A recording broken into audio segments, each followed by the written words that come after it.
You are the reason for life, the air inside my lungs. You've taken hold of my heart, and there's no doubting that your love is unexplainable, phenomenal. And what your grace has done is nothing but a miracle. So tell me, how could I ever turn away from you when you've always been the way, the life, and the truth? You've given me a new heart, true reality. I'm living for the one who set me free. You've given me a vision better than a dream. You ain't gotta wake me up, it's not a fantasy.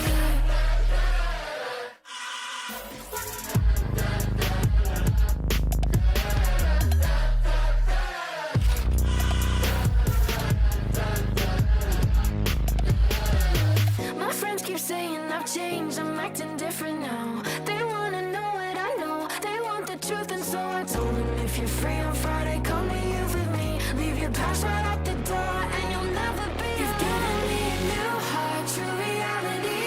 I'm living for the one who set me free. You've given me a vision better than a dream. You ain't gotta wake me up at all. You turned my life right upside down. You set my feet on higher ground. Now I'll never be the same. It's not a phase.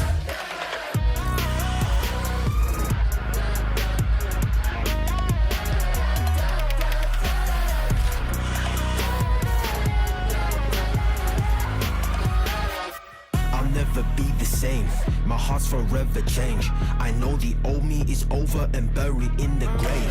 I don't care what they say, cause I'll never be ashamed of his love that saved me. 180, the type that's never fading.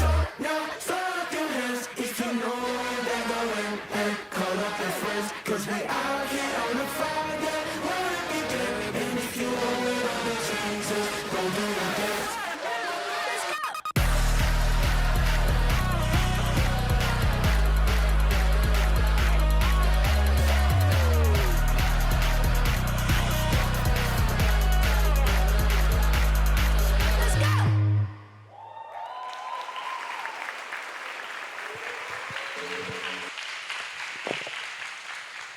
Tinha água aqui, mas eu trouxe a minha garrafa, né? Pelo menos combina com a cadeira.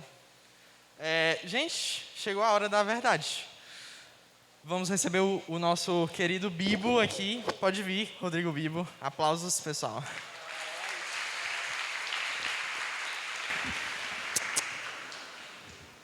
Calma aí, é grande o negócio, eu tô chegando já.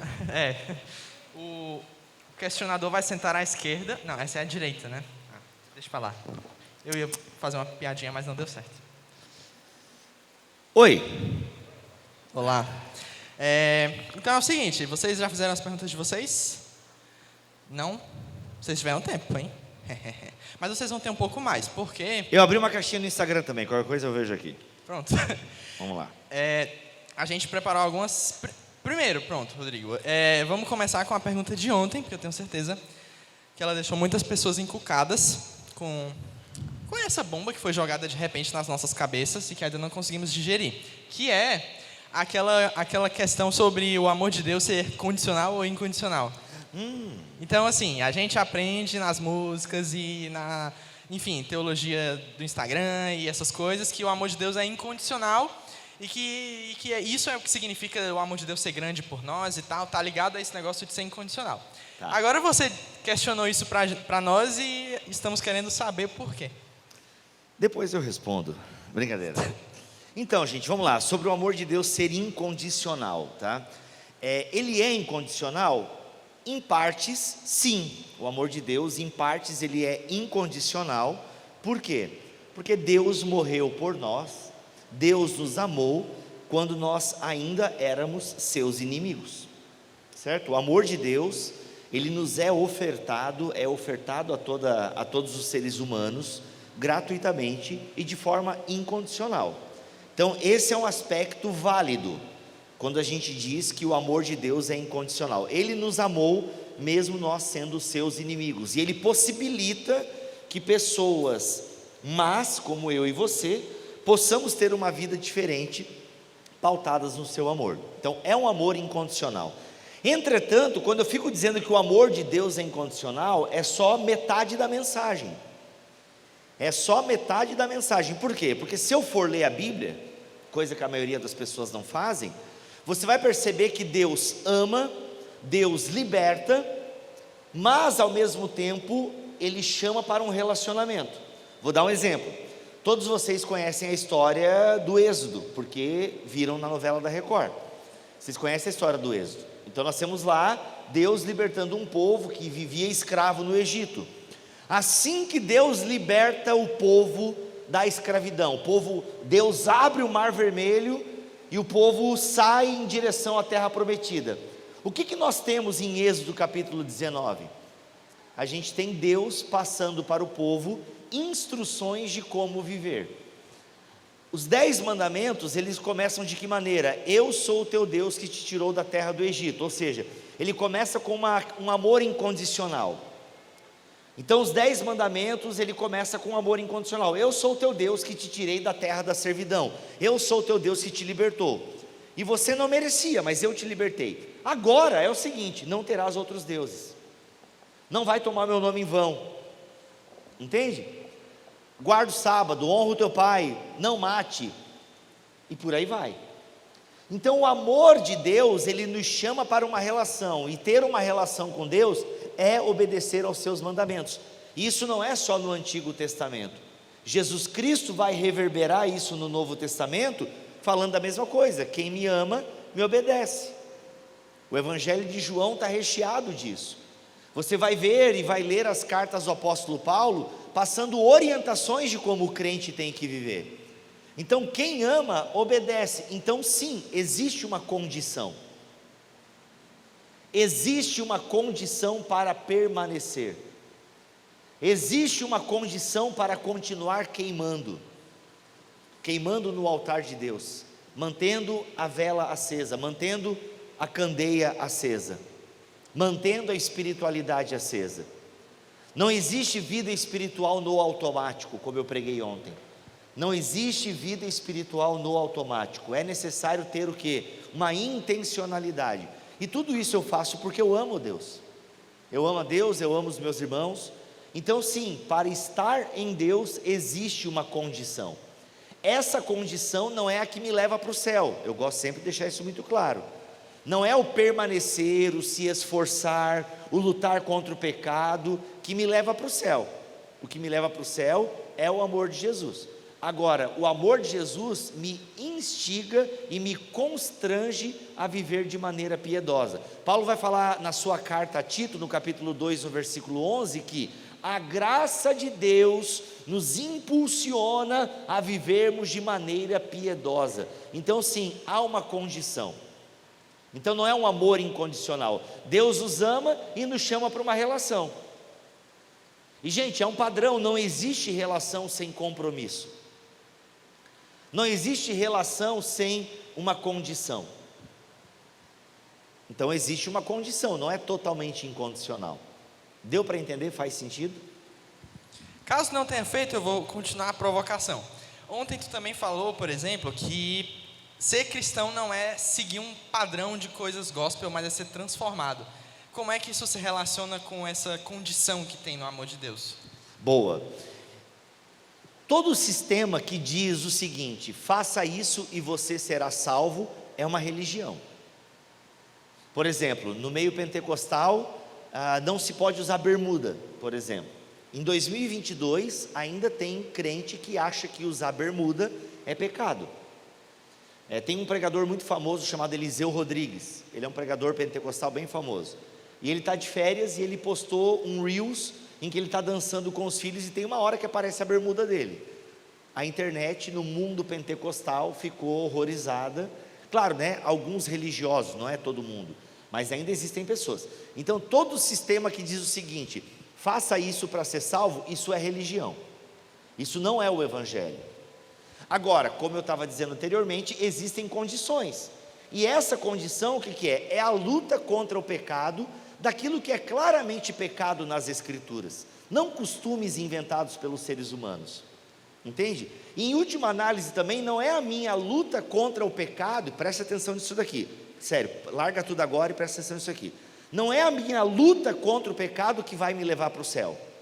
Sempre é Jesus e o seu sacrifício que me leva para o céu. Sabe por que eu digo isso? Porque talvez Jesus volte no exato momento que você esteja cometendo um pecado.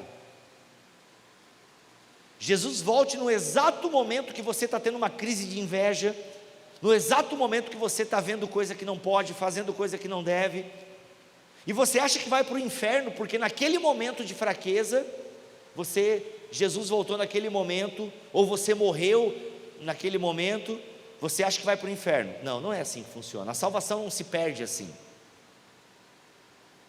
Agora, uma pessoa que vive de forma praticante, sem lutar, sem se arrepender, não percebe mais que aquilo é errado, ele já rouba, ele já adultera, ele já fornica, ele já faz, ele xinga, ele tem raiva, e já é natural dele, aí vai para o inferno mesmo.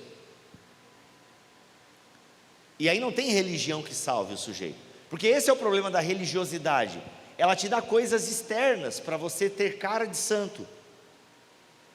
Então você cumpre uma série de preceitos, você não faz determinadas coisas, mas por dentro é podre.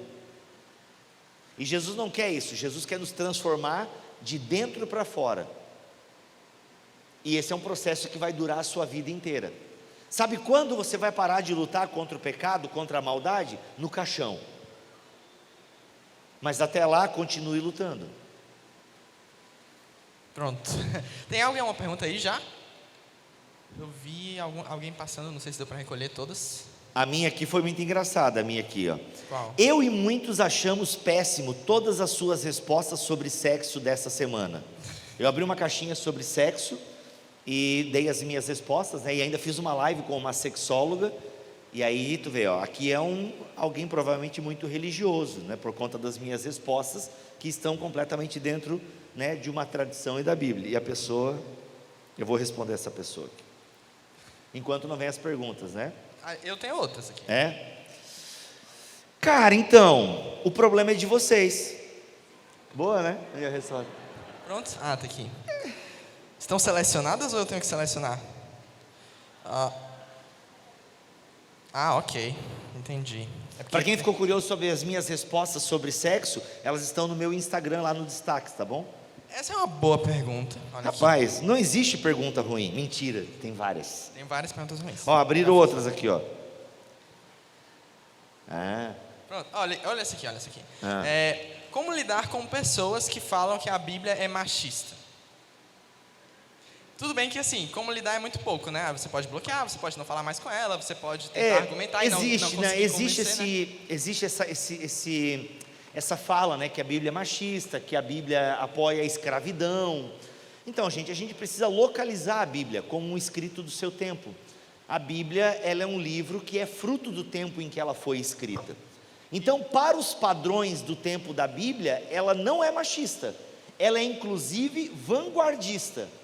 Vou te dar um exemplo. Ainda hoje, por exemplo, na Rússia, existem leis que permitem o marido bater na mulher. Ainda hoje, em 2022, tá? E isso é um absurdo.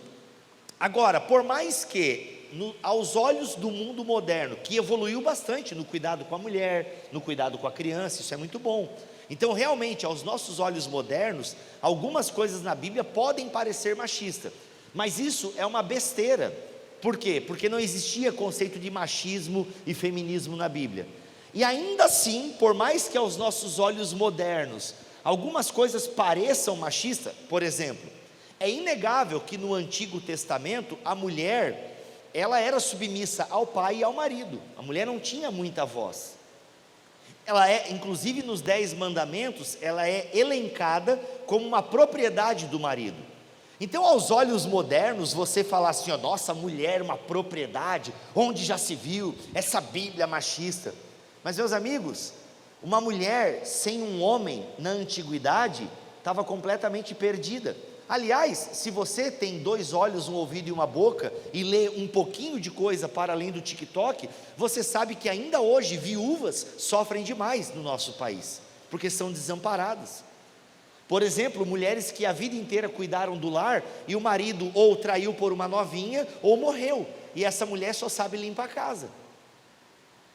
Então ainda hoje mulheres ficam desamparadas.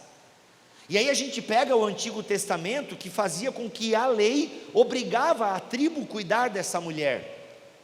A lei do levirato obrigava o cunhado a casar e assumir aquela mulher. Isso é cuidado. Então aos nossos olhos é um absurdo, mas nos olhos da antiguidade se manifestava como cuidado. Várias leis de proteção. A mulher no acampamento ficava no meio, mulheres e crianças no meio do acampamento por conta da proteção. Você tem, por exemplo, um livro na Bíblia inteiro chamado Cantares de Salomão, que fala sobre prazer sexual. E lá fala que tanto homem quanto mulher tem acesso ao prazer sexual dentro de uma relação segura que é o casamento. Coisa que era impensável na época. E ainda hoje é um tabu esse assunto. Você tem muito isso. A mulher e o foco da religião no Novo Testamento, e que reflete o Antigo Testamento, é o cuidado com o órfão e com a viúva. Não se tinha isso nas outras religiões. Então, para além do seu tempo, a Bíblia é vanguardista. Porque se você for ver, vai estudar o que Roma pensava das mulheres. Vai estudar como é que era o casamento no período romano e como Paulo e suas cartas vai orientar o casamento, a fidelidade. Então quando alguém vem com esse papo que a Bíblia é machista, você abaixa a cabeça porque você está conversando com um idiota. E não adianta conversar com um idiota. Você só fala, pois é, tu pensa assim, eu penso diferente. Aí se a pessoa perguntar, mas por que tu pensa diferente? Aí você dá essa resposta e vai estudar o que eu estou te falando. A mesma coisa é a escravidão. Porque a Bíblia não fala contra a escravidão. É claro que ela não fala contra a escravidão. Ela foi escrita num mundo em que a escravidão era normal. Mas, ainda assim, você vai ver, você vai ter uma carta, por exemplo, como Filemon, que fala o quê? Fala para que o seu patrão trate com amor o escravo. Onésimo trata o Filemon como se estivesse tratando a mim. É por isso que Paulo vai falar para os escravos: obedeçam aos seus senhores como se estivesse obedecendo a Jesus. Até porque o sistema de escravidão no tempo de Paulo não era bem como a gente imagina também. Tinha os escravos, mas muitos eram mais para servos, que se não tivesse aquele senhor, estariam mendigando na rua. Então assim, tem umas ignorâncias anacrônicas que a gente não tem como, é difícil dialogar com gente burra.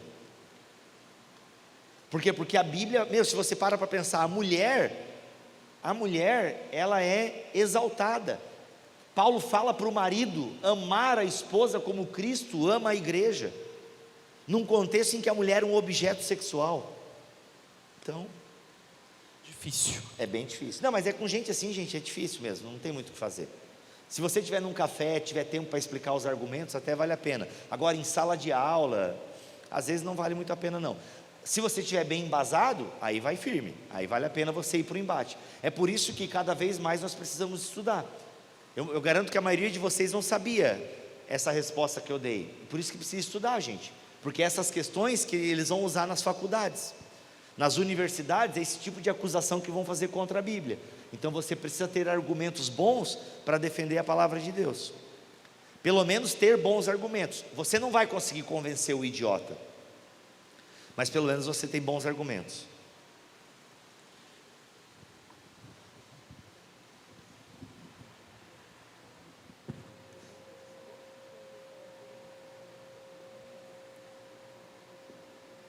Tudo bem. Tá legal. Temos outra caixa preta aqui que chegou, mas deixa eu abrir essas outras. Vamos lá, essa aqui é muito boa. Qual a sua visão sobre jovens que não querem congregar mais presencialmente? Se acostumaram com a pandemia, não querem mais ir para a igreja, etc. Ou não, né? Por outras razões. Cara, no começo da pandemia eu sou um que não fui para a igreja, né? Quando abriu os cultos na minha cidade, eu fiquei um pouco em casa ainda. Só que depois eu também tive que começar a sair. Então se eu vou no mercado, eu vou na igreja, né? Quem não quer congregar, isso é um mal que já aflige a igreja desde o começo. O fenômeno dos desigrejados não é novo, né? O autor aos Hebreus já fala no capítulo 10 sobre aqueles que não querem congregar. Gente, é muito simples, usando uma ilustração. Se você tem um monte de graveto que está pegando fogo, e você tira esse graveto, você tira um graveto daquela pilha de gravetos, ele vai queimar sozinho e simplesmente virar fumaça. O fogo simplesmente acaba, a espiritualidade morre. Não dá para ter vida espiritual online. Não dá para ter. Um online é uma bênção. O meu ministério, ele é 80% virtual. Eu exerço um ministério virtual. Eu assisto cultos online, entende? Mas somente quando é na necessidade mesmo. Eu tenho filho pequeno e nem sempre eu vou para a igreja. Então eu usufruo do culto online. Mas é só um paliativo. Porque se é um domingo que eu vejo online, os outros 3 eu estou lá presencial. Estou no grupo pequeno, estou discipulando outros homens. Não existe espiritualidade sozinho, gente. Não dá, vai morrer. Vai morrer. Até porque esse que diz que fica acompanhando online, ele acompanha online com outras 3 janelas abertas enquanto mexe no celular, entende? Então assim, vai morrer espiritualmente. Então esse papo de quem não quer congregar mais na igreja, é porque no fundo tem outras coisas, o pessoal é muito chato, e de fato, a igreja é mesmo um lugar de gente chata, e é isso, a gente precisa conviver com isso, e precisamos melhorar uns aos outros, e precisamos ajudar uns aos outros, mas quem não quer mais congregar é porque está fugindo do compromisso, e geralmente é uma pessoa meio bosta mesmo. Certo. Vamos lá, tem essa aqui, é um pouco parecida, a gente abriu falando disso, né? Mas eu acho que é bom desenvolver um pouco mais e juntar 2 perguntas que tem aqui. A primeira delas é, como viver uma vida consagrada? Só que eu acho que dá para combinar ela com essa aqui, ó. Teve aqui várias perguntas sobre se é pecado fazer tatuagem, se é pecado usar brinco, maquiagem e etc. A gente falou um pouco sobre as bermudas, né? Mas por que eu acho que é interessante falar sobre isso de novo e dar fundamentação para isso tudo? Porque muitas pessoas na igreja podem pensar que viver uma vida consagrada é justamente abrir mão de coisas que parecem obviamente não gospels. Então, às vezes para uma pessoa isso pode ser a tatuagem, pode ser a mulher usando calça, pode ser uma música do Racionais, uma coisa do tipo. Então assim, como é que a gente junta respostas sobre essas questões de maquiagem, brinco, tatuagem, bermuda, etc., com a ideia de uma vida consagrada? Uma vida consagrada necessariamente precisa abrir mão de tudo isso? Não, obviamente que não. Nós temos várias camadas aí para responder essa pergunta. Primeiro, respondendo uma vida consagrada, de forma muito simples. Leia a Bíblia e faça a oração. Se quiser aquecer. Exatamente. É muito simples. Leia a Bíblia e faça a oração. É o que eu preguei ontem. Tenha intencionalidade na sua vida com Deus. Isso é uma vida consagrada, que queima no altar de Deus. Entendeu? Então é isso. É você estar atento a Deus. Olha lá aquela irmã ouvindo uma conversa no celular. É só que isso. Alguém mandando pergunta de fora. Como é que é? Alguém mandando pergunta. Exato. Aí o que acontece? Isso é uma vida consagrada, é você se consagrar a Deus. Agora, usar maquiagem, tatuagem, roupa, isso é errado? Depende. Depende. Para determinada moça, a maquiagem é tão fundamental para a autoestima dela e para o bem-estar dela, que pode ser um pecado para ela, porque ela no fundo não se ama, não se aceita, ela tem problemas com a aparência dela e ela só sai de casa maquiada, porque ela tem, sei lá, ela não gosta dela sem maquiagem.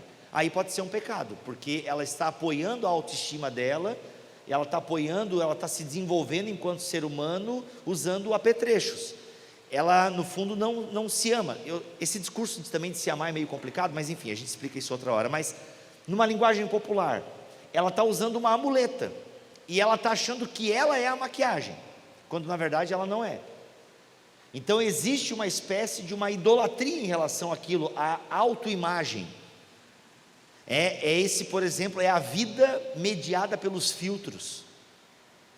É a vida mediada pelos filtros. E não existe filtro na vida real. E não adianta ficar se emperequetando de maquiagem, se num casamento não vai dar para acordar maquiada, porque dormir maquiada faz mal para a pele, né? Envelhece. Pode ser a melhor marca, vai te detonar. Então, nesse sentido, pode ser pecado. Ao mesmo tempo que aquela irmã que não usa maquiagem, ela pode pecar porque ela se acha melhor do que aquela que usa. E aí, por mais que ela não use maquiagem, ela tem o pecado da vaidade e do orgulho por se achar melhor que aquela. Então, gente, o pecado não são questões externas, no fundo é o nosso coração. Então você pode usar maquiagem, você pode fazer tatuagem, porque se aquilo é só um apetrecho, a ideia é de se sentir bem, mas também se não tem aquilo, tudo bem, entende? Tudo bem você usar a maquiagem, fazer uma tatuagem porque você gosta, porque comunica alguma coisa a você. Agora, se aquilo é essencial para você, aí nós temos um problema. Se aquilo passa a ser vital para você, sem isso eu não saio de casa. Não, eu preciso fazer isso. Isso não é vital, isso não visa o bem do próximo. Aí nós temos um problema. Entende? Porque Pedro vai falar, olha, não seja os apetrechos externos aquilo que embeleza você. Ele fala isso para as mulheres, mas isso vale para os homens também. Os homens estão cada vez mais vaidosos também. Por exemplo, não, eu corto meu cabelo religiosamente de 15 em 15 dias. Beleza, tudo bem. Agora, e se não cortar, tem algum problema? Ah, não, eu já fico incomodado. Aí nós temos um problema. Porque não é vital cortar o cabelo de 15 em 15 dias. Não, mas eu gosto, tenho oportunidade, tenho dinheiro e tudo bem. Agora, aí não cortei. Opa, aí a sua autoimagem está prejudicada. Está ancorada não em quem você é, mas em quem você se torna utilizando um apetrecho. Então nós precisamos desenvolver o nosso interior. Precisamos desenvolver a nossa espiritualidade. Agora, cuidar do exterior, fazer academia, entende? Não precisa ficar postando foto quase pelado no Instagram para dizer que está fazendo academia. Vai lá e faz. É saudável cuidar da saúde. Eu estou tentando caminhar por aqui, academia, eu odeio academia, né? Eu também não gosto muito. Odeio. Aí tentei natação, aí muito caro natação, não dá para o meu bolso. Aí agora estou caminhando na rua, de grátis, top. E ainda vou caminhando, ouvindo um podcast, ou ouvindo um audiolivro. Olha aí, ó, em uma semana li um livro, ouvindo o livro. Olha que coisa maravilhosa. Caminhando, fazendo meu cardiozinho, entendeu? É isso. Então, não é vaidade, cuidar da saúde não é vaidade, faz parte mesmo. Agora, tem pessoas que fazem academia, e aí já é uma vaidade. Não, porque daí já a pessoa fica toda hora, e não sei o que, e as curvas, e não sei o que, olha essa veia e tal. Aí nós temos um pouco de vaidade, e aí é um problema. E aí desperta, né, dependendo do que for, desperta um monte de problema, né? Inveja nos outros, desperta sensualidade no outro, aí tem de tudo um pouco. Mas não é problema usar maquiagem, fazer tatuagem, entende? Tem que ver que lugar isso aí ocupa no seu coração. A minha esposa, ela odeia sair sem brinco de casa. Mas ela às vezes sai, e aí ela fala, esqueci um brinco, que raiva. Mas se ela já está no carro, ela não vai subir e pegar um brinco. Porque daí já é uma parada meio estranha, né? É porque eu não saio de casa sem brinco. Ela odeia, ela não gosta, ela gosta de ter um brinquinho na orelha. Mas quando esquece, até porque ela é mãe de 2, e sair com criança, tu sempre esquece alguma coisa. O importante é não esquecer o filho. Mas é mais ou menos por aí, entendeu, gente? É mais ou menos por aí. É que lugar que isso ocupa no teu coração? O quão vital é isso para ti? Essa próxima pergunta, eu vou fazer um teste aqui, ver se eu entendi a tua resposta a essa última pergunta. A pergunta é a seguinte: como vencer a dependência emocional? Se eu entendi bem o que tu falou, a resposta é quase a mesma. Por exemplo, digamos, dependência emocional é o quê, basicamente? É você ter algum tipo de laço afetivo muito forte com uma determinada pessoa, pode ser até com uma coisa, um objeto, pode ser um animal de estimação, alguma coisa assim. Sem aquela coisa, aquela pessoa, aquele animal de estimação, você tem meio que um buraco dentro de você, você não consegue, você chega nos cantos e você sai procurando por essa pessoa, você pensa nela o tempo todo, você quer ligar para ela e digamos que ela faça alguma coisa que, inocente, mas você pensa, meu Deus, ela está com raiva de mim, não sei o quê, o seu mundo cai, o seu dia é destruído, e ela ocupa mais tempo no seu coração, mais energia sua do que Deus. Então, aí é que temos um problema, né? A resposta já está na tua pergunta, né? Na verdade. Mas a dependência emocional, dependendo do nível, é bom procurar terapia, né? Inclusive, É bom procurar terapia. A gente tem que parar de achar que terapia é coisa de louco, tá? E é mesmo, somos todo mundo. É todo mundo, né?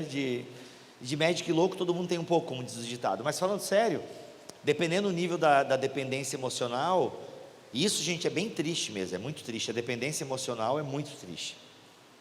Mas você precisa procurar terapia, porque ou um aconselhamento ou um discipulado constante, e saber que aquilo ali não é o seu mundo, mas demora, você precisa ir aprendendo a lidar, a conviver consigo mesmo, você precisa aceitar algumas coisas, e a dependência emocional, ela existe em vários níveis, né? Por exemplo, tem pessoas que têm dependência emocional do próprio cônjuge, o que é uma parada meio louca, porque a gente deve amar mesmo o nosso cônjuge, né? E querer fazer tudo com o nosso cônjuge. Mas às vezes assim há uma idolatria, tipo, o meu cônjuge é tudo para mim. Então, pessoas morrem, né? Pessoas nos traem. Então, a gente tem que tomar muito cuidado com essa dependência emocional. Todos nós, em algum nível, devemos ser dependentes uns dos outros. E aqui é uma parada que torna a coisa um pouco difícil, porque eu preciso de gente, entendeu? Tem aquela outra musiquinha, né? Eu preciso de você precisa de mim, nós precisamos de Cristo até o fim. Eu preciso de você, você precisa de mim. Então há uma interdependência no corpo de Cristo, um dependendo do outro. Agora, algumas coisas passam a ser doentias, algumas coisas passam a ser obsessão, né? A pessoa obcecada, e aí você precisa aprender a deixar ir, né? Inclusive, Bibo, essa linguagem de dependência emocional extrema, ela é bem comum na nossa cultura, né? Aparece muito nas músicas, em itens culturais de filmes, por exemplo, eu não vivo sem você. Exato, na sofrência, né? Não posso, você foi embora e agora a minha vida não faz mais sentido. Exato. Então assim, por exemplo, o término de um namoro, né? Sempre tem uma parte que sofre mais, né? Tem a parte que diz assim, o problema não é você, sou eu, né? Que é uma baita mentira, porque em vez de dizer que não gosta mais, a gente fica com essa desculpinha. Então sempre tem a parte que sofre mais, né? Que você desliga um laço, você corta. Então é normal sofrer um pouco no começo, é normal você viver o luto, né? Você perdeu alguém, é normal você viver a ausência daquela pessoa e aquilo te causar uma dor. Então tem as fases do luto, tem as fases da perda, beleza. Agora chega um momento que quando começa a fazer mal para a sua vida por um longo período, aí já vira uma obsessão, já vira uma dependência que precisa ser tratada, né? Sim. Amigas, né? Gente, a sua amiga não é para sempre. Aquilo que acontece na série Friends é muito raro. Eu nem sei como é que eles têm tanto tempo para se reunir naquela lanchonete, porque eu não consigo marcar um churrasco com os meus amigos direito. Mas assim, amigos vão e vêm, gente. Amigos vão e vêm. Então, e geralmente pessoa muito grude, as pessoas querem manter uma certa distância. Então, às vezes, se a pessoa está meio que desmarcando o compromisso contigo e toda hora ela está ocupada para ti, talvez é bom tu examinar. Tu pode ser uma pessoa meio grude, que as pessoas estão querendo manter uma distância. Então, quem sabe dar uma equilibrada aí. Bom senso. Exato. Bibo, para quem não sabe, tá, pessoal? Inclusive, acho que ainda tem lá na cafeteria, não olhei, mas deve ter. O teu livro, O Deus que Destrói Sonhos, inclusive o título já é ótimo, super chamativo. Não só chamativo, mas interessante e incomum. O primeiro capítulo, tu usa um termo que é teologia da Xuxa. E aí eu queria que tu falasse um pouco pra gente o que é a teologia da Xuxa, porque a Xuxa não é teóloga, não? É no segundo, né, eu acho. Uma coisa assim, no começo. Enfim, é no começo, Então, a teologia da Xuxa é o nome que eu dei para aquilo que eu também chamo de teologia good vibes. É aquela teologia que a gente se sente bem, a gente fica de boa. A teologia da Xuxa é a teologia do tudo que eu quiser, o cara lá de cima vai me dar, né? Inclusive, meu amigo compartilhou, até vou ler para vocês, porque Hebreus 11, né, quando vai falar sobre fé, ele é um texto que fala sobre fé, e a fé é a certeza das coisas que não se veem, né? Só que tem uma Bíblia, tem uma tradução, que é a NTLH, que ela ficou bem teologia good vibes, bem teologia da Xuxa, assim. E aí muitas pessoas, né, se ancoram muitas vezes nesse tipo de tradução, para fazer essa teologia de que, cara, tudo que você quiser, Deus vai te dar se você pedir com fé. Quer ver? NTLH. Olha como diz a NTLH. A fé é a certeza de que vamos receber as coisas que esperamos, e a prova de que existem coisas que não podemos ver. Cara, assim, é muito perigoso você ler esse texto fora de contexto com essa tradução, né? Porque as pessoas, elas leem isoladas as coisas. Como assim a fé é a certeza de que vamos receber as coisas que esperamos? Isso aqui é teologia da Xuxa.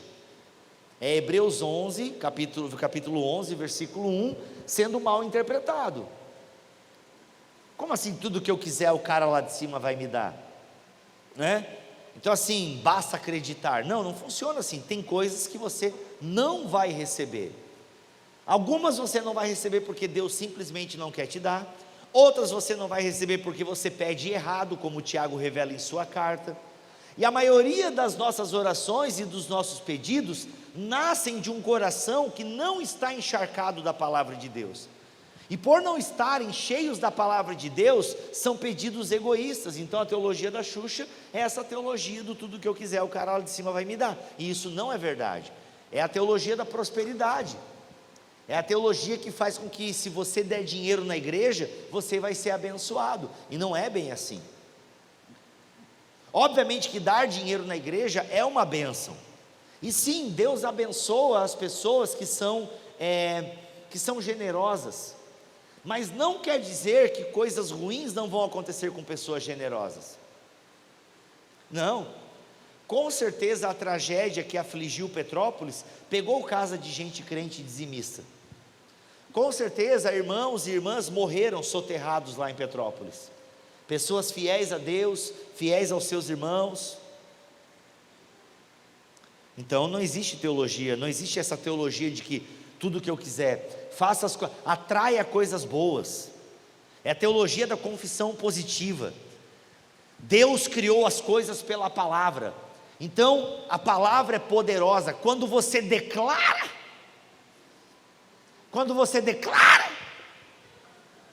você traz à existência as coisas. Quando você declara com fé, você cria no mundo espiritual uma possibilidade. E se você crê, isso se concretiza, porque Deus, por meio da sua palavra, criou todas as coisas. E nós somos a imagem e semelhança de Deus. Por isso, se nós crermos e começarmos a profetizar, a bênção vai chegar. Aleluia. Eu queria pregar isso, porque isso dá dinheiro, na verdade. É igual aquele cara falando, vocês viram esse cara? Chame pelo dinheiro. Come money, come. Esse é venha dinheiro. Venha! E a galera começa a ir botar dinheiro no bolso, no paletó dele. Meu Deus. Come! É isso, é o que o pessoal acredita, é a teologia da Xuxa. E é isso que os pregadores fazem. Você vai materializar a bênção no mundo espiritual, declarando com a sua palavra, porque o nosso Deus é o Deus da palavra. Então creia e declare, profetize agora na vida do seu irmão, aleluia.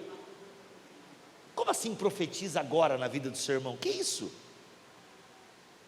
Não sei o que é, porque na Bíblia não está. Inclusive, Bibo, Sério. Antes de vir para cá, eu estava ouvindo episódios sobre profecia, sobre dom de profecia, com o Baso e com o Gutierrez. Muito bom. Inclusive, quem nunca ouviu nenhum episódio do Bibo Talk, podem procurar lá no Spotify. Eu já escuto faz uns anos, uns 3 anos, bem. E ele fala uma coisa muito interessante sobre profecia, que é assim, que é de que profetizar não é exatamente isso de você mentalizar coisas positivas e sair falando, é completamente diferente. Né? Pessoal, é justamente isso. Pessoal, o meio crente, ele coloca, ele dá uma linguagem evangélica para a boa sorte, o boas vibrações, sabe? Profetiza na vida do seu irmão agora. Como assim? Profecia não é isso, gente. Profecia é denúncia de pecado. Profecia é uma coisa muito séria. Sim, Deus pode trazer uma palavra de conhecimento na vida de alguém por meio de outra pessoa, mas não é assim. Não, a coisa precisa ser julgada, precisa ser avaliada pela igreja. Profetiza por irmão que está do seu lado, não é. A gente transforma a palavra em encantamento. A gente transforma a profecia em abracadabra. Isso não está na Bíblia, gente. Isso não é profetizar de acordo com a Bíblia. Profetizar de acordo com a Bíblia é uma coisa muito séria que deve ser julgada por toda a igreja. Não é assim, profetiza todo mundo falando, desejando boas coisas. Isso é teologia good vibe. Eu profetizo agora na tua vida, irmão, bênçãos. Mas ele está com um desejo bom. Tá, então ora, mas não precisa usar o termo profetiza. Porque se a gente começa a utilizar os termos de qualquer forma, a gente esvazia os significados. A gente gosta de falar as coisas de um jeito que pareça mais espiritual do que Mais realmente espiritual, justamente. A gente gosta de espiritualizar as coisas que não deveriam ser espiritualizadas. Ou, que se ditas da maneira certa, não deixam de ser espirituais. Irmão, eu oro para que o Senhor te abençoe, entendeu? Para que Ele prospere na tua vida. Você pode orar pelas pessoas. Agora, a gente tem que aprender a utilizar os termos para não esvaziá-los, né? Amém. E, para mais dúvidas, procurem o episódio sobre o dom de profecia. Exato. No podcast. É o sola escritura e o dom de profecia. Isso. O nome. Porque às vezes tem muitas pessoas que têm dúvida, né, sobre isso. Então quer dizer que a pessoa falou uma palavra de Deus para mim, mas a palavra de Deus não é a Bíblia? Exato. E como é que fica esse negócio? Digita profecia Bibotalk no Google e você acha o episódio. Vocês vão achar. Muito bom. Agora, essa pergunta aqui é interessante porque eu acho que ela tem um pouco a ver com a ideia da teologia da Xuxa. Por quê? Vê se tu entende a minha teoria. Eu acho que muitas vezes esse tipo de ideia sobre Deus fica popular no meio da cultura, porque as pessoas elas não têm exatamente um relacionamento com Deus. Elas só têm meio que ideias culturais soltas a respeito dele. E uma das ideias culturais soltas que a gente tem a respeito de Deus, assim, mesmo que a gente não acredite, a gente pensa que Deus é desse jeito. É que Deus, ele sempre quer para nós as coisas que nós consideramos as melhores possíveis, nos nossos padrões, e que Deus nunca vai nos desafiar, e que Deus nos ama, e não importa o que a gente faça nesse sentido. E aí a gente vive a vida do jeito que a gente quer por causa disso. E aí muitas vezes a gente chega na igreja e a gente pensa, então significa que essa teologia good vibes é a que faz mais sentido, porque Deus vai me dar o que eu quero, né? E aí essa pergunta é assim, como eu posso reconhecer a voz de Deus? E o que significa andar com Deus? Porque a gente chega na igreja às vezes e a gente pressupõe que, não, a voz de Deus eu sei qual é a voz que diz o que eu quero. É a voz que me promete coisas boas para a minha vida, que diz que eu vou conseguir aquele emprego, que diz que eu vou para aquela cidade melhor do que essa que eu estou agora, que diz que eu vou namorar com aquela pessoa que eu gosto tanto. E o que significa, como é que a gente pode reconhecer a voz de Deus se a gente sabe que esse tipo de teologia é falsa? Eu reconheço a voz de Deus andando com os meus irmãos e irmãs. A voz de Deus, ela passa de alguma forma pela mediação da cultura. Isso é inegável. Vocês aqui têm um jeito de ser crente que é bíblico, mas que em alguns aspectos é diferente do meu jeito de ser crente lá no sul. Tem questões culturais. Mas a voz de Deus é reconhecida o quê? Na igreja local. Então uma igreja local que tem uma boa teologia, um bom corpo de obreiros e obreiras que estudam a palavra, a voz de Deus vai estar ali. Não vai estar na voz de um ou outro irmão. Não, porque a voz de Deus é a voz do pastor. Não. Porque um só pastor pode falar besteira. A voz de Deus está no corpo dos irmãos e irmãs. A sabedoria está na multidão dos conselhos.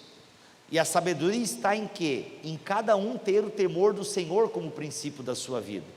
Quando cada cristão tem o temor do Senhor como princípio da sabedoria, aí nós temos a multidão de conselhos onde há sabedoria. Então, reconhecer a voz de Deus é andar em comunidade. É eu ter uma vida que ajuda o outro a entender a palavra de Deus, porque o outro me ajuda a entender essa palavra. É o ferro com o ferro que afia, assim é o amigo. Assim como o ferro afia o ferro, assim o homem é o seu amigo. Paulo vai dizer aos Colossenses: habite ricamente a palavra de Deus em vocês. Paulo vai dizer a Tito no capítulo 2 também, para um aconselhar o outro, os mais velhos aconselharem os mais novos. É aí que está a voz de Deus. E obviamente a voz de Deus está na minha leitura bíblica, no meu devocional, no meu tempo com Deus, porque eu também tenho o Espírito Santo.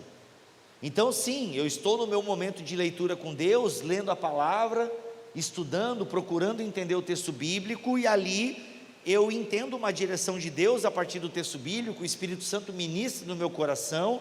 Mas aí o que eu faço a partir disso? Bem, eu vou compartilhar com a comunidade, até para ver se isso que eu estou entendendo do texto realmente procede.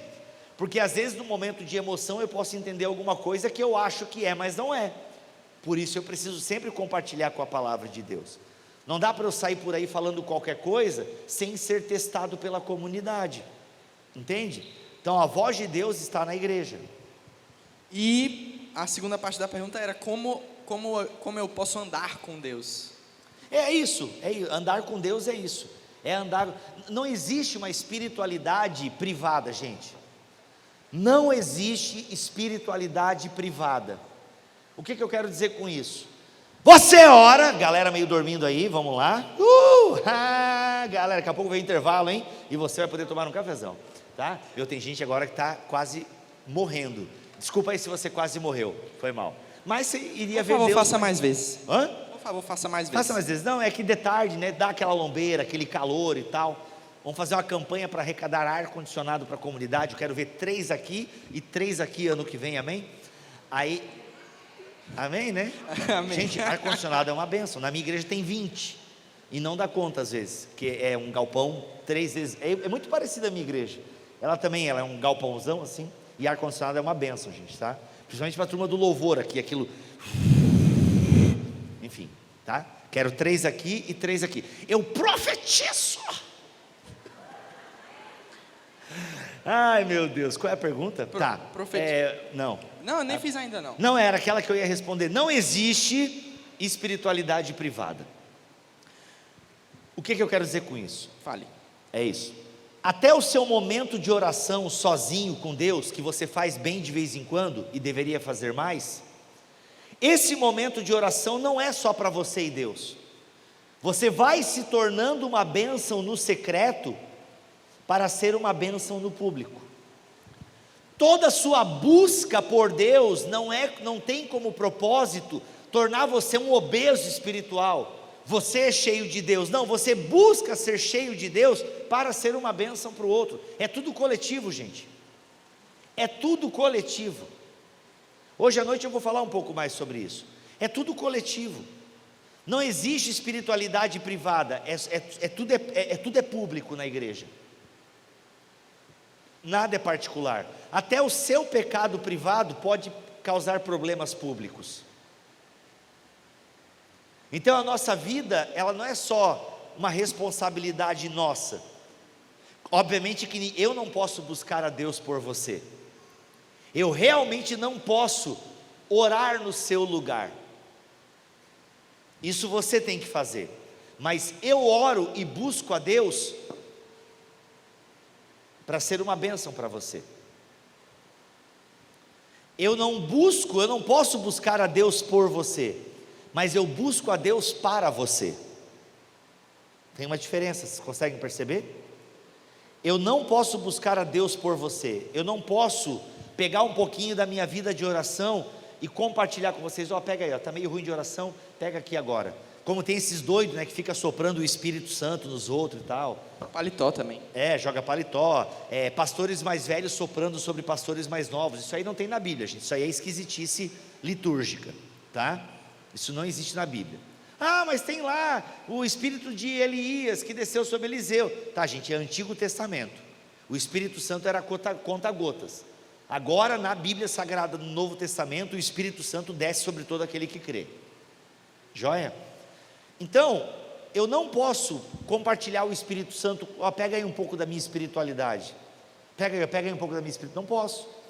Agora, tudo que eu faço no privado com Deus, toda a minha luta contra o pecado, contra o mundo, contra Satanás, é para que eu seja uma bênção para você. Então eu não posso buscar a Deus por você, mas eu busco para você. Eu busco para ser uma bênção para vocês. Só que essa não é uma tarefa só minha, do pastor, da pastora, é individual de cada um. E assim a gente tem um corpo de Cristo fortificado. Amém. Essa aqui, simples e direta. Devemos guardar o sábado? O que tu quer dizer com sábado? Sábado, dia da semana? Não. Porque a igreja desde o início já guardava o domingo como dia do Senhor. Agora, a cultura do sábado, a ideia do Shabá, porque Shabá significa em última análise descanso. A ideia do Shabá é uma coisa boa. Os mandamentos de Deus são bons para nós. Alguns não fazem mais sentido para nós.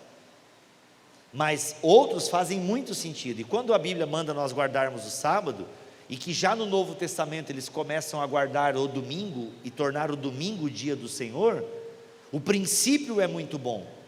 Sem descanso nenhum ser humano aguenta. E Deus, que é o nosso Criador, já sabe de todas as coisas, e Ele falou que nós precisamos descansar. Então sim, a gente precisa ter um dia que a gente para as nossas atividades, que a gente possa servir a Deus com a nossa família, com os nossos irmãos.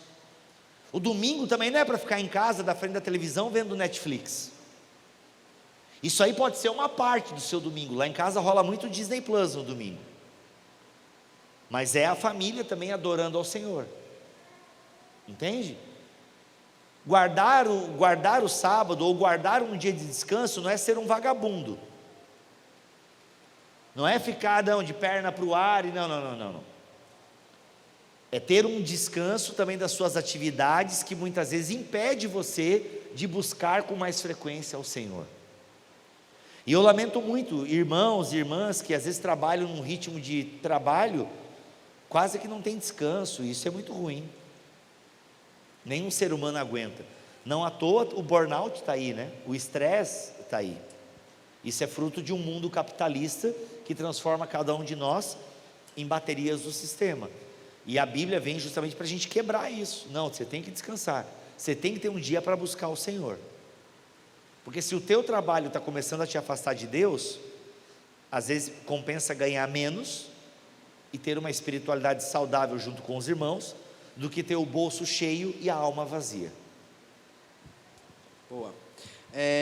Essa aqui, deixa eu ver, ainda não decidi, tem muitas perguntas sobre temas parecidos.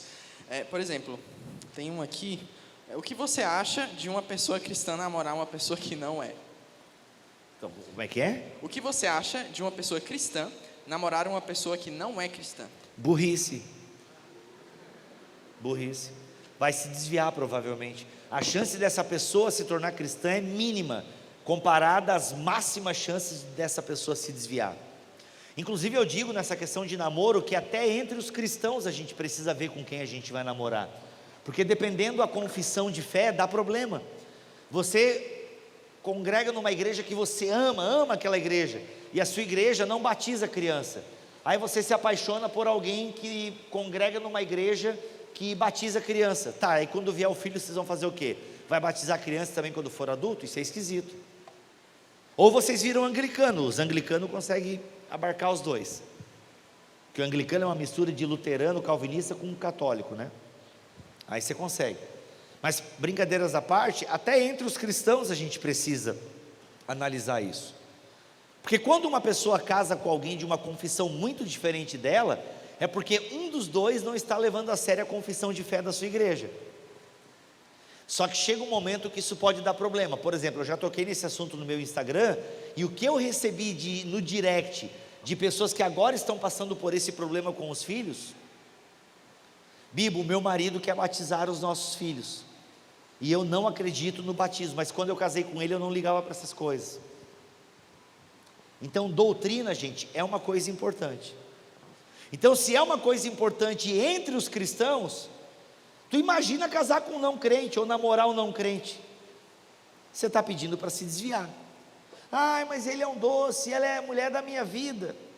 Cara, ela não tem Cristo. Para qual caminho tu acha que tu vai? Essa pergunta aqui, eu acho que, tá, ok, eu vou fazer ela, mas até eu tenho vontade de responder às vezes. Responda. Essa aqui, olha só, estou quase virando, tá, entre aspas, estou quase virando eunuco, como consigo o amor da minha vida?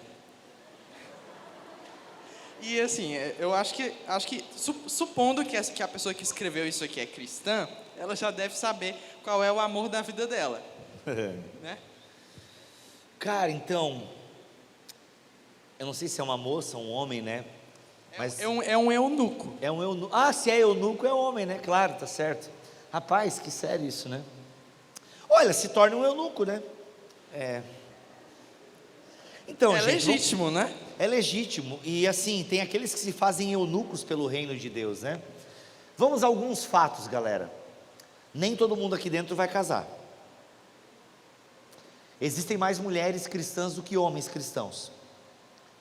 E ainda dentre os homens cristãos, muitos bananas ou virando homossexuais. Então as chances diminuem bastante. Isso é um fato. Talvez você não case. E você precisa orar isso com Deus. E aceitar que talvez você não vá casar. E aí? Isso vai impedir você de servir a Jesus? Isso vai impedir você de ser um crente fiel à sua igreja e aos seus irmãos? Porque se isso impedir você de servir a Jesus e ser fiel aos seus irmãos, aí nós encontramos o seu Deus, e o seu Deus não é Jesus Cristo, nem Deus e nem a Trindade.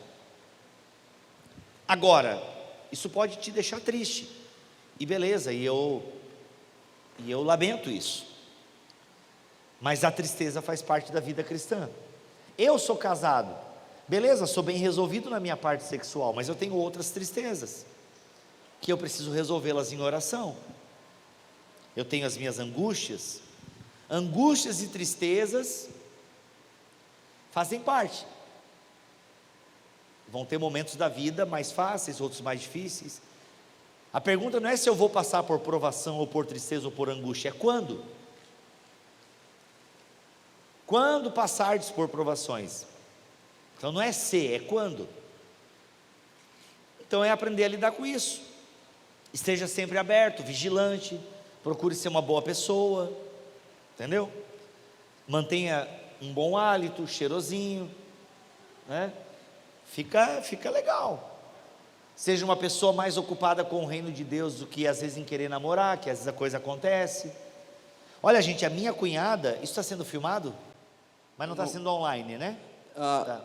Acho que está sendo sim. Tá gravado? Tá, enfim, minha cunhada nunca vai ver Estamos isso. sendo observados. Mas eu vou falar uma coisa boa também, mas a minha cunhada, ela foi casar agora com 39 anos. Sim, tipo, e casou, mas ela foi fiel ao Senhor, e ela sempre quis casar. Só que assim, ela fez a parte dela, entendeu? Se manteve disponível, mas sempre buscando ao Senhor, e tipo, não ficou desesperada, ainda que ela tinha as crises, enfim, porque ela queria casar. Mas foi agora, com 39 anos, entende? Então assim, e assim, né, gente? Quanto mais velho vai ficando, mais vai ficando chato com algumas coisas. Às vezes você precisa abrir mão de algumas coisas e tal, entendeu? Precisa assim dar uma diminuída no padrão. Por exemplo, a minha esposa abriu mão de todos os padrões, né? Imagina que mulher iria casar com vesgo e pobre, né? Então assim, e na época eu usava aparelho ainda, né? Tipo assim, é difícil, né? Tipo, a Xanda nunca orou assim: ah, Senhor, me dê um homem bonito. Se ela tivesse feito essa oração, ela não teria casado comigo, entendeu? Ela pediu um homem crente, aí Deus mandou eu, né? E ainda assim, né? Enfim, então, é isso aí, se mantenha disponível, ore com um olho aberto e outro fechado, né? Use desodorante, não seja pegajoso e seja mais suave, porque às vezes tem homem que espanta as mulheres, porque, mano, o cara é meio já grudento, assim, sabe? No segundo encontro já pergunta se a mulher sabe cozinhar, tipo, tá achando o que ela é tua mãe? É que tem muito homem procurando a mãe, né? Então tem que tomar cuidado com isso aí também. Psicanálise. Bibo, o que você acha de cristãos dançando no TikTok? É uma pergunta. A pergunta? É sério. Cara, eu acho lamentável. Só, não é pecado, não é errado. Eu não gosto, eu acho completamente desnecessário. Mas se isso está pagando as suas contas, se isso está trazendo dinheiro para o seu lar, e você não está vendendo o seu corpo para a rede social... Essa pergunta sempre aparece nesses momentos. É que depende da dancinha, né? Por exemplo, eu gosto muito de street dance e tal, até eu gostei muito da apresentação que teve aqui. Esse tipo de dança eu acho muito legal. E acaba aparecendo muito, eu não tenho TikTok, né? Eu tenho o Instagram, então aparece muito para mim no Instagram essas dancinhas assim, entendeu? Daqueles passinhos e tal, da galera deslizando nas ruas movimentadas. Eu adoro ver isso aí. Eu gosto de ver 3 coisas no Reels. Eu gosto de ver tombo de bicicleta, ou só andando de bicicleta nas montanhas. Eu gosto de ver parkour, galera pulando e tal, acho muito legal. E gosto de ver essas dancinhas e tal. Mas as dancinhas que eu vejo, geralmente o pessoal está bem vestido e tal. Tem muita coisa, gente na Europa que eu acabo vendo, né? Então o pessoal, inclusive, agora está com bastante casaco por lá. Ótimo, então. Mas, inclusive, começou a aparecer daí as dancinhas com as meninas quase peladas, né? Que o Reels, ele vai te sugerindo e tal. E aí, tipo, aí você tem que chegar lá e eu não quero esse tipo de conteúdo, entendeu? Porque, de fato, tem muita menina quase pelada dançando no TikTok. Se esse é o seu caso, de cristão que está dançando, mostrando parte do corpo, aí, pelo amor de Deus, né? Bom senso. Bom, agora, se é aquela dupla aqui, show de bola. Como descobrir a vontade de Deus para a minha vida? Eu vou pregar sobre isso hoje à noite. Ótimo. Aliás, então, é sobre isso que eu vou pregar à noite, né? Tinha a ver com o meu livro, né, ô Rebeca? Eu vou pregar sobre isso hoje à noite, então. Como descobrir a vontade de Deus para a minha vida? ótimo. Então, então, descobriremos. Tem que vir à noite, né?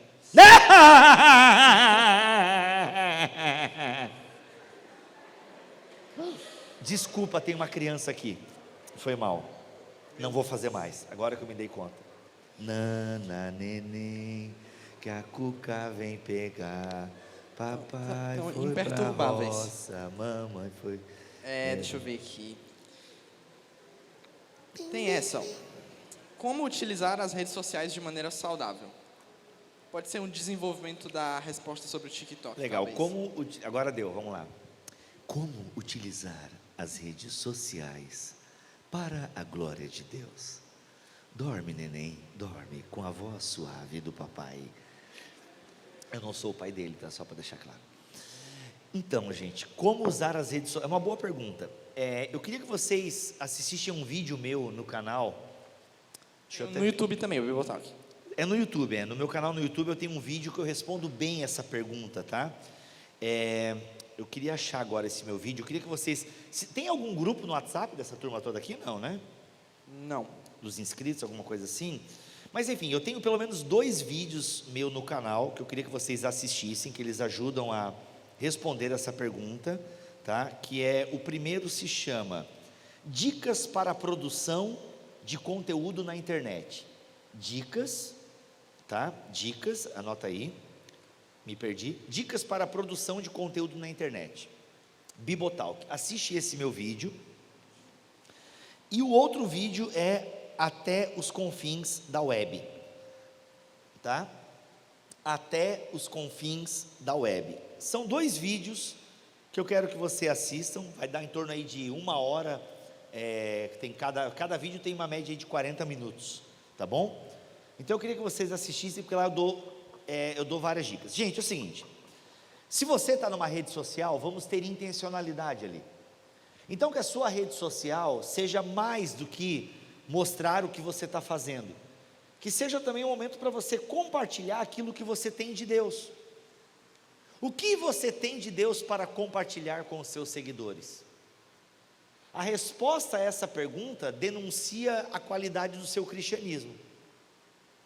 O que você tem de Deus para mostrar para os outros? Use as redes sociais para mostrar isso aos outros. Use. O pouco que você usar, seja mais intencional. Não fica ali só consumindo as coisas. Não fique só gastando o seu presente com o passado dos outros. Anotem, por favor, para vocês postarem depois. Não fiquem consumindo a internet, não fiquem gastando o presente de vocês com o passado dos outros. Use o presente de vocês para que alguém seja abençoado pelo passado de vocês. Tá? Use as redes sociais para ser uma bênção. Escreva uma reflexão, compartilhe um stories daquilo que você leu na Bíblia, daquilo que você entendeu. É isso. Poste foto do seu cachorro, do seu gato, do seu prato de comida. Ou se você, como eu não estou acostumado a ver pessoas dormindo numa carrocinha andando numa avenida, como eu acabei de ver aqui. O carro puxando uma carrocinha e o cara dormindo atrás. Show. Aí eu postei isso e tal. Mas que não seja só isso, que tenha intencionalidade ali também nas suas redes sociais. Que ela seja de fato uma extensão de quem você é no offline. Essa é bem complicada. É um relatório quase, é bem grande. Após a pandemia, a geração jovem tem se desmotivado, esfriado. Como fazer os jovens terem ânimo novamente? Quais estratégias você sugere para movimentar, envolver a juventude na situação atual em que nos encontramos? De pandemia e tal. Ô gente, eu vou dizer para vocês que eu sou péssimo com isso. Eu não faço nem ideia do que responder essa pergunta, para ser bem honesto. Porque é um problema que atingiu muitas igrejas no Brasil. Eu vi vários amigos meus com esse questionamento, pastores, líderes de jovens adolescentes. É que sabe o que é, gente? Eu não sou a favor de ficar fazendo mega evento divertido, bacana, cheio de luz, ficar trazendo banda famosa, porque daí você traz a pessoa para o evento, você não traz a pessoa para a comunhão. Porque se você alimenta um jovem de evento, é de evento que esse jovem vai viver. E uma igreja não sobrevive só de evento. Sábado que vem eu não vou estar aqui, não vai ter essa banda, não vai ter a dancinha. Sábado que vem é a mesma turma, é a mesma galera. Então assim, uma coisa que eu tenho certeza que funciona: vamos orar por essa turma que desanimou. Vamos orar, porque é o chamado do Espírito Santo, galera.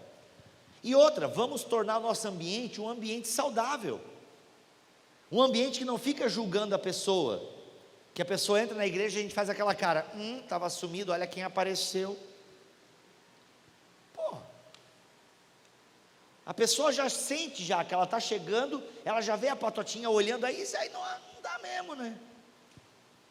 Aí a pessoa chega na igreja, vê todo mundo olhando ela com aquela cara de julgamento, ela fala, é por isso que eu não venho mesmo. Então assim, eu não sei muito o que fazer, gente, eu só sei que eventos não são a solução. Eles são um start. Mas Bíblia, então você é contra evento? Não, eu prego, a minha agenda é em evento. E eu sei que eu estou sendo uma bênção para vocês. O que eu quero dizer é que a gente não pode ficar pensando qual é o próximo evento. Porque tem igreja que vive disso, de evento. Todo culto é um evento, tudo tem que ser um evento, tem que ser... Não, pera. Tudo tem que ser muito bom, muito bem feito, muito bem organizado. Ok, show de bola. Mas não dá para ficar pensando só em evento, sempre ter alguém convidado, sempre ter alguém de fora, sempre ter uma banda, não. Às vezes tem que ser, gente, é o feijão com arroz, é o feijão com arroz que alimenta. Se de vez em quando tem uma carninha especial e tal, aí show, mas não dá. Então o que fazer para esses jovens? Orar por eles, e quando eles voltarem, quando eles aparecerem, não ficar com cara de julgamento. Sabe? E convidar, se manter solícito. Entendeu, gente? Se manter solícito. Sabe aquele jovem que não está querendo vir? Aí de repente você descobre que ele quebrou a cara, que ela quebrou a cara, e aí ela apareceu na igreja. Não seja aquela pessoa que fala assim, viu, te avisei que tu ia se quebrar. Viu? Saiu da igreja, se deu mal. Não seja essa pessoa. Receba de braços abertos. Que bom que você veio, vamos caminhar junto a partir de agora, você não está sozinho. É ambientes acolhedores, gente, ambientes acolhedores. Não responde muito bem a pergunta, porque não tem uma resposta fácil. Inclusive, eu participei online de um congresso, em que uma das palestras era isso, né? Como atrair as pessoas que se distanciaram na pandemia. É estando presente, gente, para elas, estando disponíveis, orando por elas, sabe? E as convidando de vez em quando.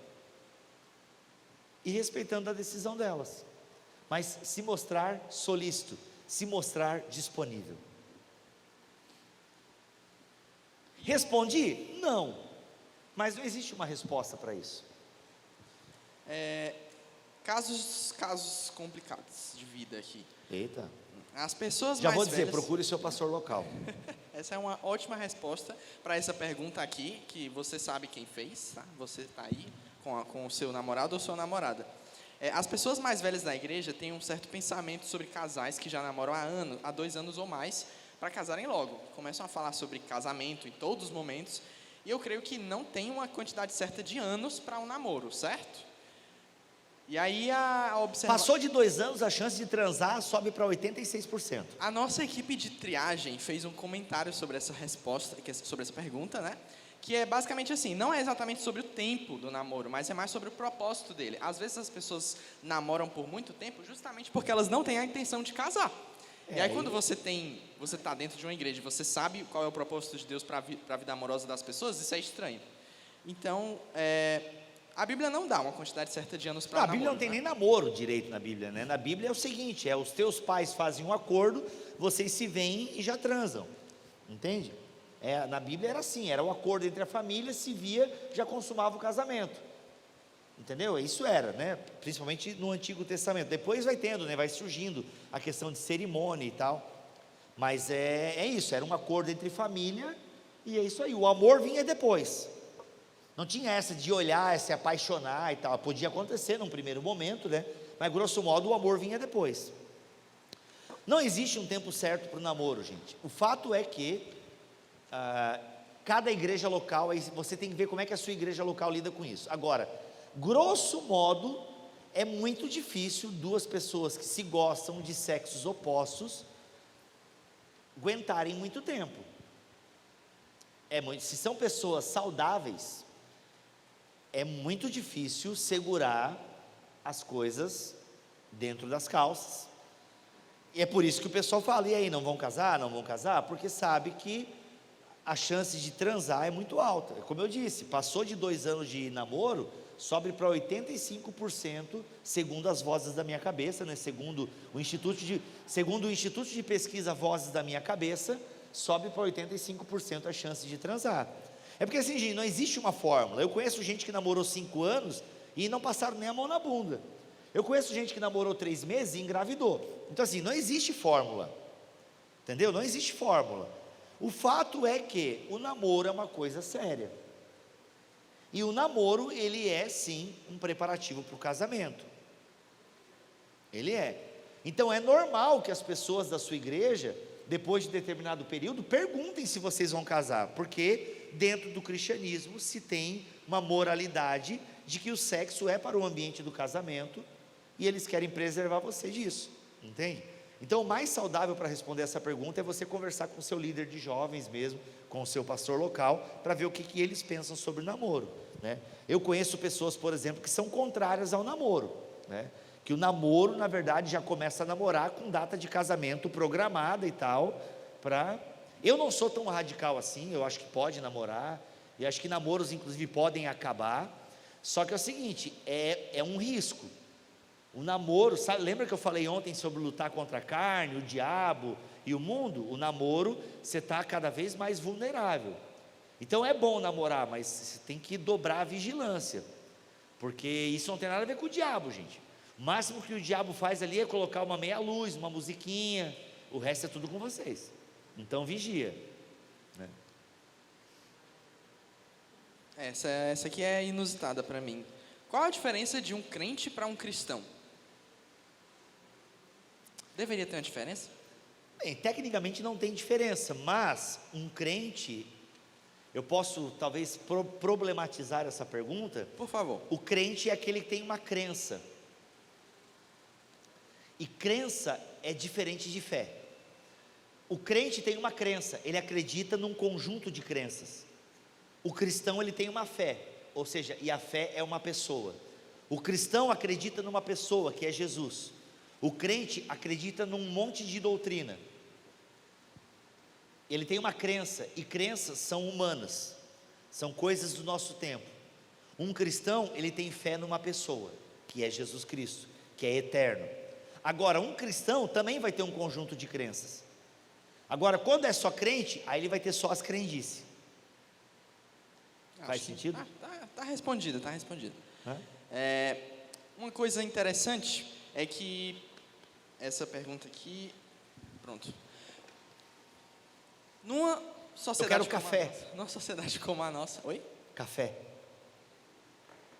Ok. Numa sociedade como a nossa, onde uma teologia, por exemplo, como a teologia da Xuxa é tão popular, muito comum talvez isso seja uma consequência ou algo que incentiva o nosso problema para lidar com frustração.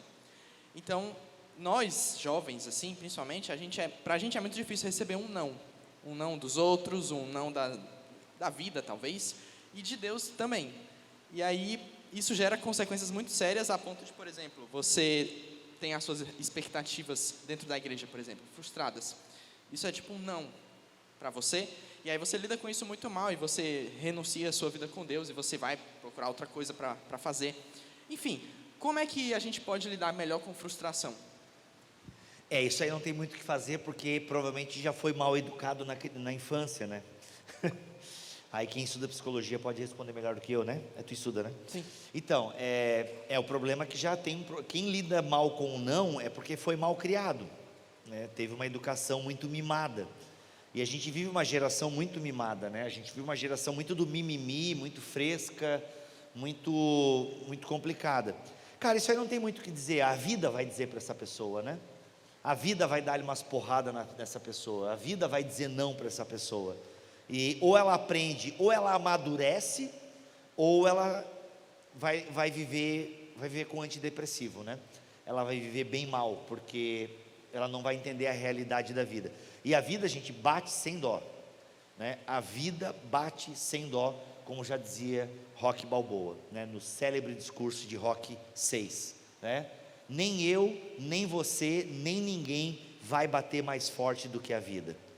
Então, o segredo é como você reage a essas pancadas que a vida te dá. As pessoas adultas, elas levantam, elas catam os cacos e vão fazer o que tem que ser feito, porque são adultas. O adulto, o crente maduro, faz o que tem que ser feito. O mimado só faz o que quer. E quem acha que vai poder fazer só o que quer, vive no mundo de fantasia. E mundos de fantasia só existem na televisão. Porque a vida real é uma vida que muitas vezes te deixa no caco, te deixa no chão. E nós, como adultos maduros, levantamos e vamos fazer o que tem que ser feito. Ok. Terminamos as perguntas, mas a gente vai fazer só uma rodada rapidinha. Então é assim, eu digo uma coisa e tu me dá uma resposta bem rápida, certo? Ixi, cara, eu sou ruim com isso aí. Eu também não sou muito bom não, mas vamos tentar. E aí depois a gente vai para o intervalo. Pronto, Bibo. Uma pessoa. Jesus. É fácil essa. Um livro. O meu. Uma cor. Tim Keller. Não, uma cor. Ah, desculpa, eu entendi um autor. Vermelho, sempre. Pronto. Não sou petista, mas amo vermelho demais. Aliás, eu trouxe só camiseta vermelha para vir para cá. Mas aí, ontem eu vim com a camiseta do Movas. Obrigado. Ontem eu vim com a camiseta do evento. Aí, hoje eu achei que eu ia voltar depois. Aí eu queria vir com a camiseta do Bibotal, que eu acabei não usando vermelho. Mas eu vou usar amanhã. Amanhã de noite eu tenho que vir mais socialzinho, que daí é para a igreja e tal. Uma comida. Pizza. Um país. Um país? Estados Unidos. Uma cidade. Foi mal, gente, eu amo os Estados Unidos.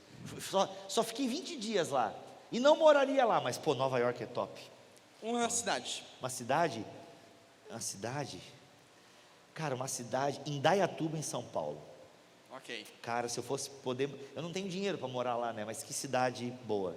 Depois Joinville e depois Recife. Um livro de ficção. Um livro de ficção? Um livro de ficção. Jogador número 1, cara. Eu gosto. De quem é? Cara, eu não lembro o nome do autor, tu acredita? Nossa, cara, que vergonha. Difícil. Nossa, jogador número 1. Eu posso fazer a próxima pergunta para tu não passar vergonha? Cara, não, eu amo. É que assim, eu leio pouca ficção, eu leio mais thriller. Ah, certo. Aí eu posso te dizer, se tu perguntasse um livro de romance, aí eu ia dizer um livro que eu não vou dizer o nome aqui, porque ele é só para maiores de 18, mas daí a autora Colleen Hoover. Não, mas tipo, eu disse ficção no sentido de Ah, não de ser um romance, livro livros? Não, aí é um livro muito legal que eu não... Mulher na Janela, que eu também não lembro o nome do autor, mas é muito bom. Acho que é Joe Hill, uma coisa assim. É, né? Acho que é. Mas Eu tenho, mas eu nunca li, é bom? é bom, Mulher na Janela. O filme é ruim, mas o livro é muito bom, cara. Bom, eu vou ler. Agora, o da Colleen Hoover é muito bom. Um teólogo. Tim Keller. Uma doutrina favorita. Uma doutrina favorita? O ecumenismo. É isso, Bibo. Muito obrigado. Valeu, gente. Muito obrigado.